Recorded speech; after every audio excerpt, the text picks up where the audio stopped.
The billionaire stopped dead when he looked through the glass doors of his mansion. His maid stood outside with his twin daughters, water splashing everywhere.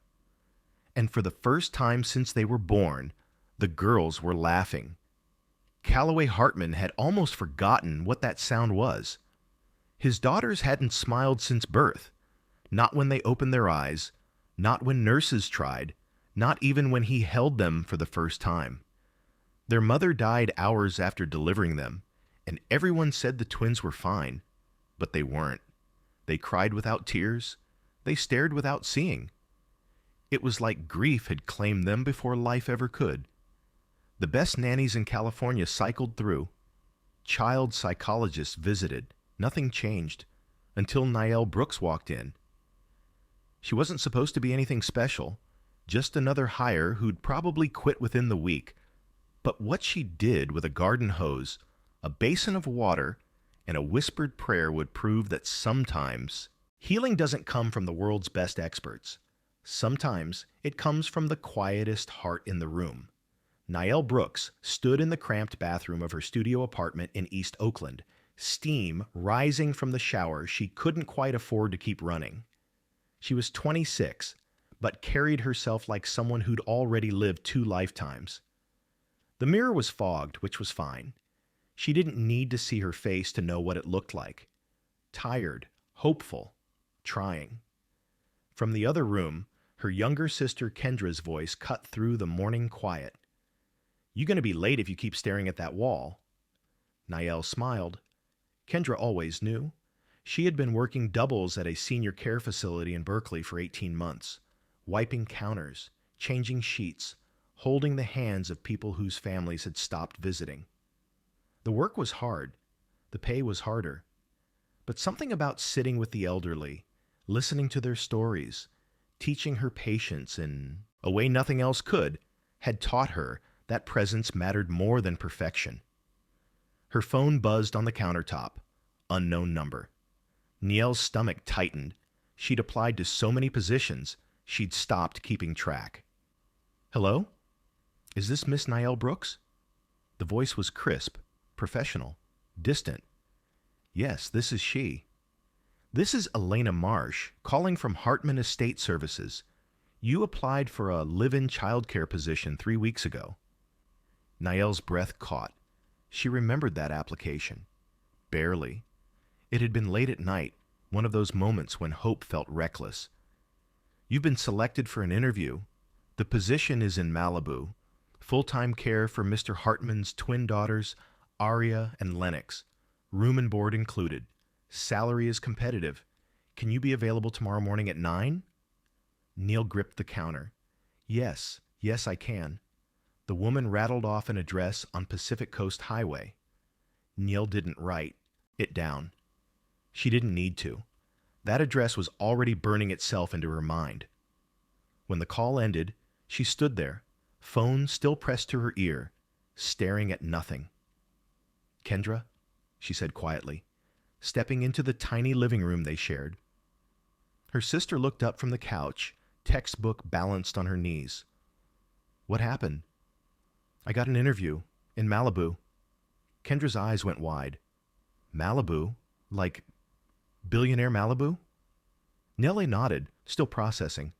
"It's live-in. I'd have to move." Kendra closed her book slowly. Then she stood, crossed the room, and took Neil's hands. "You're going to get that job. You don't know that." "I do." Kendra's voice was firm, the way their mothers used to be before the cancer took her. "Because you've got something those people don't. You know how to love people who think they're too broken to be loved." Nila's throat tightened. She wanted to argue, wanted to say she didn't know anything, but Kendra wasn't wrong. That night, Neil packed a small duffel bag, 2 pairs of jeans, 3 clean tops, her mother's silver cross necklace. She ironed the one blazer she owned and rehearsed her answers in the bathroom mirror, words catching in her throat every time she tried to explain why she thought she was qualified. She wasn't, not on paper, but she'd learned something in those care facilities, sitting with Mrs. Nguyen as she forgot her children's names, or holding Mr. Patterson's hand while he cried for a wife 50 years gone. She'd learned that broken people don't need fixing. They need witnessing. Before she turned out the light, Kendra's voice floated from the doorway. "Niello?" "Yeah?" "Mom used to say something. You remember?" Niel closed her eyes. She did. "The hardest hearts," Kendra whispered, "are just the ones that got hurt first." Niel nodded in the dark. Sleep didn't come easy. She lay there listening to the Oakland street noise. Sirens, car alarms, someone's music bleeding through thin walls. Her mind drifted to the babies she'd seen in the senior center sometimes, brought by visiting families. The way their eyes followed movement. The way they reached for warmth even when they didn't understand it yet. She thought about the name, Hartman. She'd seen it on tech blogs, Forbes lists. He was one of those men who shaped the world from glass towers. And tomorrow, she'd be standing in his home, asking him to trust her with his children. She whispered into the silence, words she'd learned from her mother. "Lord, I don't know what I'm walking into, but if you put me there, walk with me." The city hummed outside. Niel closed her eyes. And somewhere 30 miles west, in a mansion overlooking the Pacific, 2 little girls lay awake in a nursery that had never known laughter. They didn't know it yet. But the woman who would teach them how to smile was already on her way. Before we go any further, take a second to support this story. Subscribe now to this channel, like this video, and share it with someone who loves emotional stories like this. And tell us in the comments, where in the world are you watching from? We'd love to see how far this story has traveled. It had been 6 weeks since Niel moved into the Hartman estate, and the silence had become a third language she was learning to speak. The twins didn't cry the way normal children cried. There were no tears, just these hollow, breathless sounds that made the air in the nursery feel thinner. Aria would stare at the ceiling. Lennox would grip the bars of her crib until her knuckles went white. And Niel would sit between them, humming hymns her mother used to sing, waiting for something to shift. Nothing did. Until the afternoon, the heat made everything unbearable. It was early September, and Southern California was caught in one of those late summer heat waves that turned every room into an oven. The air conditioning in the nursery struggled. The twins were restless, whimpering in that tearless way that broke Niel's heart every time. She'd tried everything. Bottles, songs, rocking them until her arms ached. Nothing worked. Finally, she stood, wiping sweat from her forehead, and made a decision. She carried Aria first, then Lennox, out through the glass doors and onto the stone patio that overlooked the endless blue of the Pacific. The ocean breeze hit her face like permission. Niel set the twins down gently on a large outdoor mat, their tiny legs folding beneath them. They sat there, unmoving, staring at nothing. She disappeared into the pool house and returned with a small blue basin, a garden hose, and a quiet resolve. Kneeling on the warm stone, Niel filled the basin halfway, letting the water catch the sunlight. She dipped her fingers in, felt the coolness, and closed her eyes. "Lord," she whispered, so soft the wind almost took it, "if joy is hiding in them, help me find it." She rolled up her sleeves. Then she turned on the hose. The water came out in a gentle spray, catching the light, misting into the air. Niel laughed, not because anything was funny, but because something in her spirit told her to. She let the water fall over her hands, into the basin, onto the mat, and then she let it spray toward the twins. Aria flinched. Lennox blinked. Niel kept going, humming a wordless melody, letting the water become something playful, something bright. She splashed her own face, laughed again, and reached out to tickle the edge of Lennox's foot with a cool, wet finger.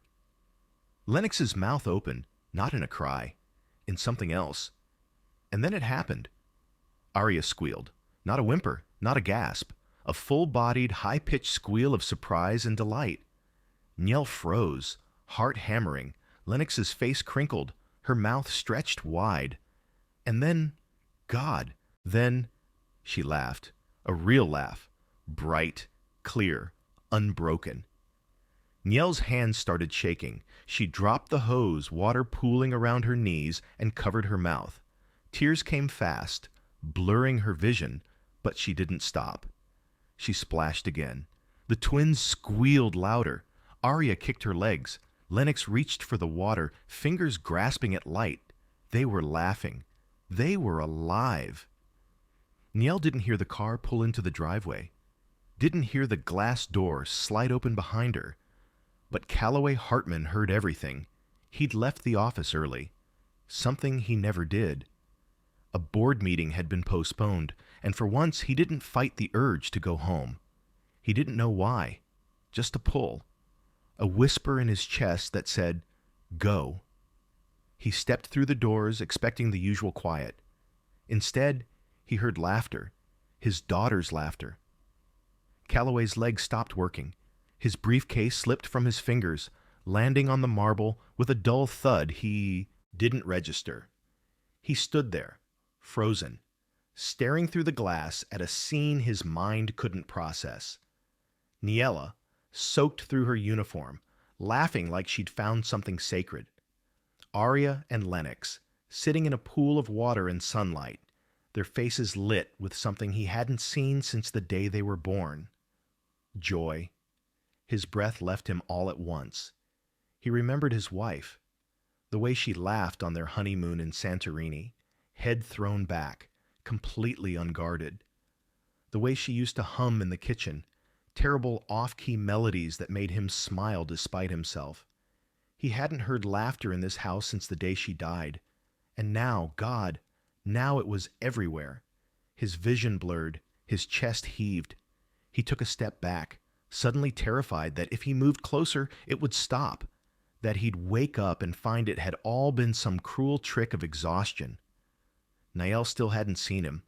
She was too busy singing, splashing, celebrating something she didn't even realize was a miracle. Calloway turned and walked back inside, legs unsteady. He made it to his office, closed the door, and sank into the chair behind his desk. His hands were shaking. He didn't believe in God. Hadn't since the hospital. Since the machines stopped beeping and the room went silent, and the doctor looked at him with that expression that meant everything and nothing at once. But sitting there, in the too quiet office, he heard himself whisper, "Are you still here?" No answer came. Just the faint sound of laughter drifting through the glass. That night, after Niel had put the twins to bed and retreated to her small room off the kitchen, Calloway sat alone in his office with the security footage pulled up on his monitor. He'd watched it 4 times already. The angle from the patio camera captured everything. Niel kneeling, the twins sitting, the water spraying into the light. And then, right there, timestamp 3:47 p.m., Arya's mouth opening, Lennox's face crinkling. The footage had no sound, but Calloway heard it anyway. He watched Niel's hands move, watched her laugh, watched his daughters respond like they were remembering something they'd forgotten how to do. He replayed it again, and somewhere around the 6th time, sitting in the blue glow of the monitor, Calloway Hartman put his face in his hands and cried. Not the silent, swallowed kind of crying he'd done at the funeral. The kind that shook his shoulders. The kind that made sound. He cried for his wife. For the year he'd spent running from grief. For the daughters he'd been too afraid to truly see. And for the woman who'd walked into his house with nothing but patience and somehow gave his family back something he thought was gone forever. He didn't know what to say to her. Didn't know how to thank someone for pulling light out of darkness. So he just sat there, watching the silent footage, listening to the echoes of laughter only he could hear, 3 days later, Arya woke up with a fever. By noon, Lennox had one too, and by evening, both twins were burning too hot to hold. The thermometer read 104.3. Niela's hands trembled as she pressed the cool cloth against Arya's forehead. The little girl's skin was fire hot, her breathing shallow and rapid. Across the nursery, Lennox whimpered in her crib, her cheeks flushed an angry red that made Niela's stomach twist. It was just after 7 in the evening. Mr. Hartman was in San Francisco for meetings. He wouldn't be back until morning.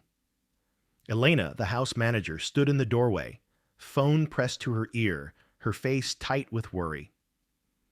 The on-call pediatrician says to monitor them through the night. If it gets worse, take them to urgent care. It's already worse, Niall said, her voice sharper than she intended. Look at them. Elena hesitated. Mr. Hartman left, instructions to call him before making any major decisions. Niall turned, Arya limp in her arms. These babies are burning up. I'm not waiting for permission. She grabbed the diaper bag with one hand, balanced Arya against her chest, and moved toward Lennox's crib. Her voice was steady now, driven by something deeper than fear. Call them on the way. I'm taking them to the hospital. Elena opened her mouth to argue, then closed it. Something in Niall's eyes left no room for debate. 20 minutes later, Niall sat in the back of the estate's SUV, one twin on each side of her, their car seats pulled as close as possible. The driver, Marcus, kept glancing in the rearview mirror, his jaw set. Closest ER is UCLA Medical Center, he said. 15 minutes. Niall nodded, but she wasn't listening. Her hands moved between the girls, checking foreheads, adjusting blankets, whispering words that weren't quite prayers yet, but were getting close. Arya's eyes fluttered open, glassy and unfocused. I know, baby, Niall whispered. I know it hurts. We're almost there. Lennox started to cry, those breathless, tearless sounds that still broke something in Niall every time. Stay with me, Niall said softly, gripping their small hands. Both of you, stay with me. The ER doors slid open with a mechanical hiss. Everything after that moved too fast and too slow at once. Nurses appeared, clipboards, questions Nell didn't have answers to, medical history she didn't know, insurance information she didn't carry. But none of that mattered because the twins were whisked into a trauma bay, and suddenly there were machines beeping, IV lines being threaded into impossibly small veins, monitors flashing numbers that made the doctors' faces harden. Febrile seizure risk is high at this temp. Get another cool pack. Mom, you're going to need to step back. I'm not their mother, Nell heard herself say, but she didn't step back. A nurse, older, with kind eyes and graying hair, touched her shoulder. Honey, you need to let them work. Nell shook her head. Tears were streaming now, hot and fast. I can't leave them. They don't know anyone else. The nurse's expression softened. Then stay, but stay out of the way. So Niall pressed herself into the corner of the room, hands clasped so tight her knuckles went white, and she did the only thing she knew how to do. She prayed, out loud. Lord, I don't know what I'm doing here. Her voice cracked, raw and desperate. But you do. You see them. You know their names. You knew them before they were born. So I'm asking, please don't let this be the end of their story. A doctor glanced at her, then back at the monitors. Their mother's already gone, Niall continued, voice rising. Don't take them too. They just learned how to laugh. They just... Her voice broke. They just started living. The machines beeped. The nurses moved with practiced efficiency, but Niall kept talking to God like he was standing right there in the room, like he owed her an answer, like faith was the only currency she had left. I'm not leaving, she whispered. You hear me? I'm not leaving them. Calloway's phone had been on silent during the investor dinner. By the time he saw the 17 missed calls from Elena, his blood had already gone cold. He didn't wait for details, just grabbed his coat, threw cash on the table, and ran. The drive from San Francisco to UCLA Medical Center should have taken 6 hours. Calloway made it in 4.5. He didn't remember most of it. Just the white lines on the highway, the grip of his hands on the wheel, the prayer he didn't realize he was saying on repeat, "Not them, please, not them." He burst through the ER doors just before 2 in the morning, still in his suit, looking like a man who'd driven through hell. "Aria and Lennox Hartman," he said to the nurse at the desk, voice hoarse. "Where are they?" She checked the system. Room 12, pediatric wing, 2nd floor. He was already running. He found them in a dimmed hospital room, monitors still beeping softly, IV bags hanging like silent witnesses. And there, in the chair between their beds, was Niall. She was still in her uniform, now wrinkled and damp. Her hair had come loose from its bun. Her eyes were red-rimmed, swollen from crying. But her hands were wrapped around both of his daughters, holding on like she could tether them to life through sheer will. She looked up when he entered. "Mr. Hartman." He crossed the room in 3 strides, fell to his knees beside the chair, and looked at his daughters. Their fevers had broken. Their breathing was steady. They were asleep, pale but peaceful. "What happened?" His voice barely worked. Nell exhaled, exhausted. "Fevers spiked fast. I didn't wait. I brought them straight here. Doctors said another hour, and..." She stopped, unable to finish. Calloway's head dropped. His shoulders shook. "I'm sorry I didn't call you first," Nell said quietly. "I just... don't." His voice was rough, broken. He looked up at her, eyes wet. "Don't apologize." He reached out, placed his hand over hers where it still held Lennox's tiny fingers. "You stayed," he whispered. "When it was loud, when it was terrible, you stayed." Nell's throat tightened. "They're not mine to leave." Something in Calloway's chest cracked open. They sat there in silence, the 3 of them keeping watch, until the sun started creeping through the hospital blinds. At 5:47 a.m., a doctor came in, checked the charts, and smiled for the first time all night. "Fevers broke around 3, she said. "Vitals are stable. It's unexpected, but they're going to be fine."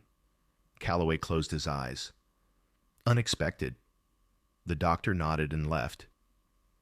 Niall let out a breath she'd been holding for hours.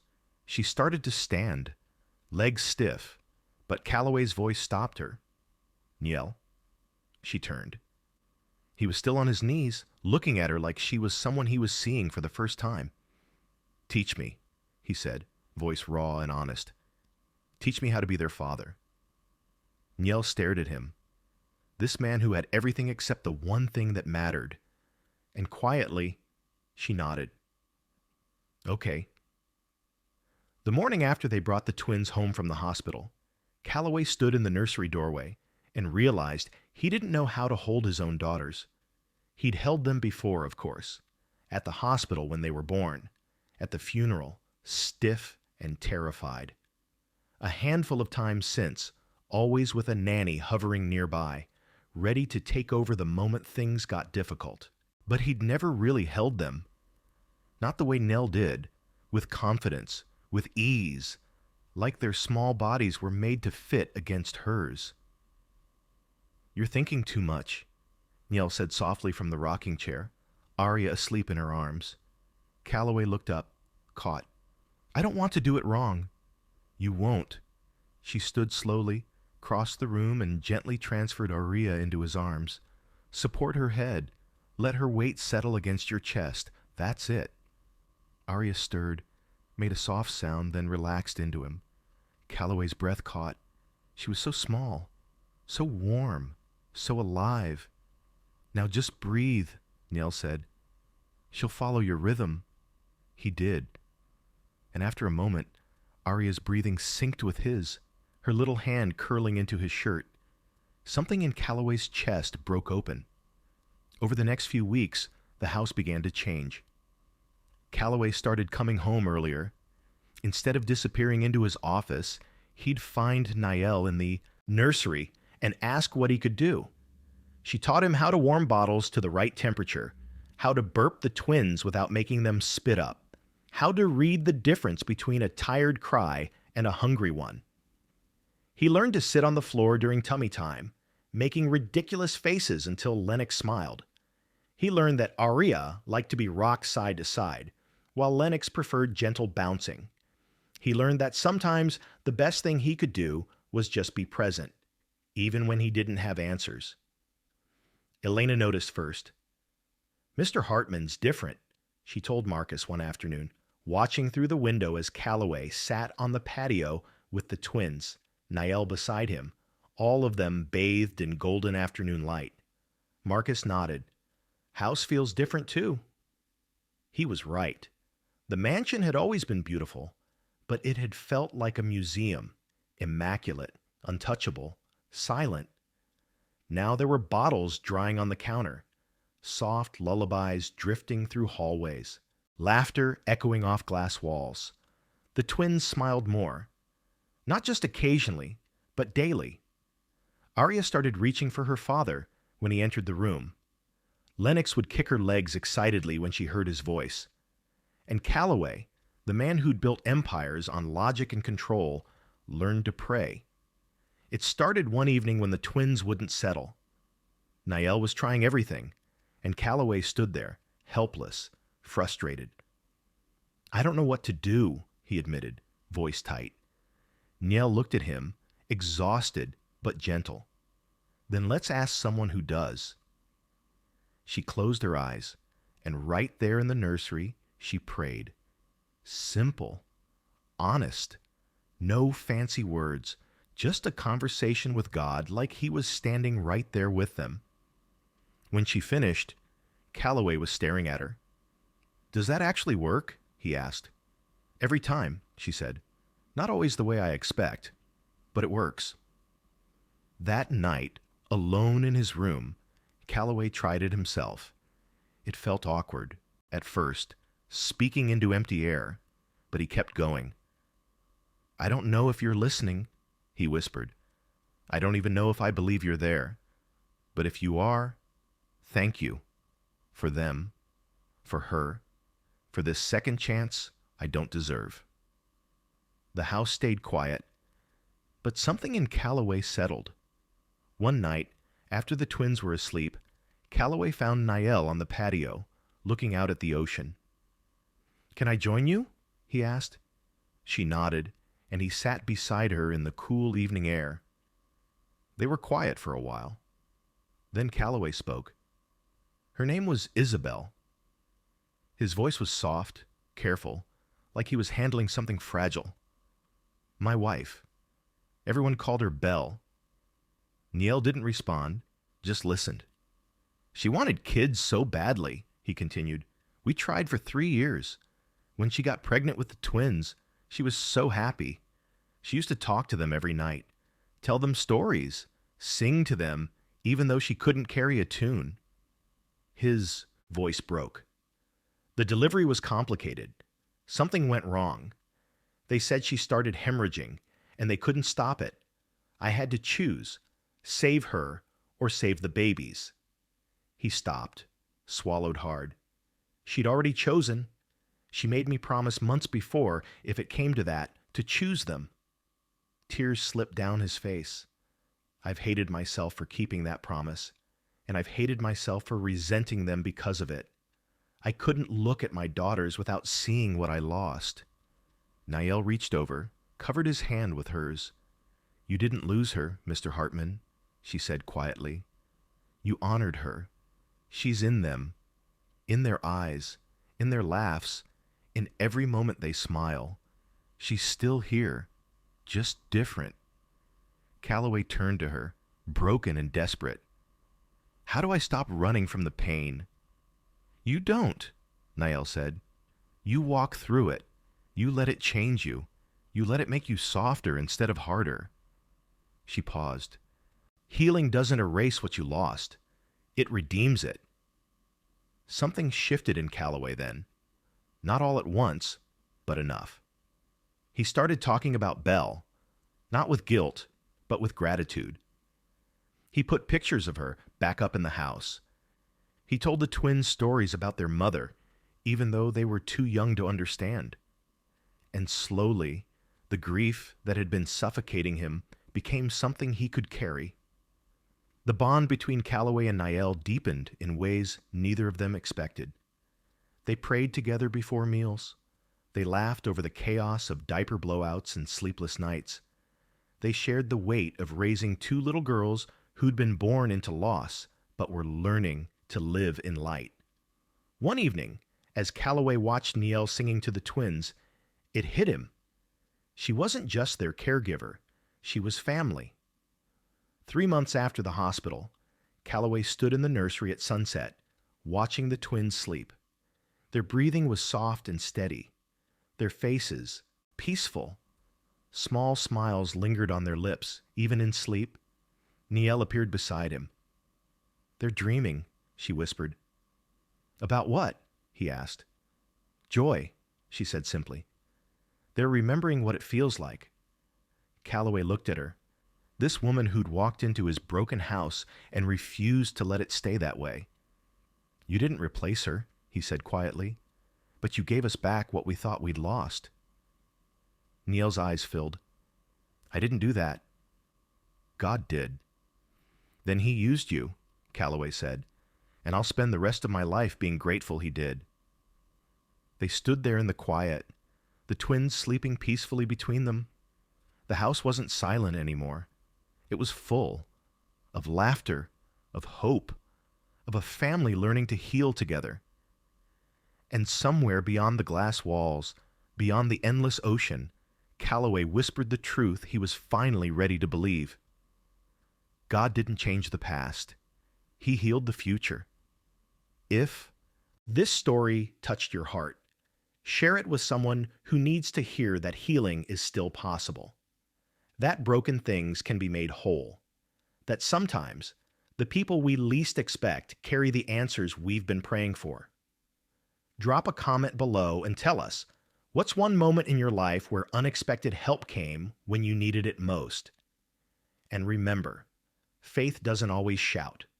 Sometimes it whispers through the quietest hearts in the room. Until next time, keep believing, keep hoping, keep loving, because the best stories are the ones where love stays.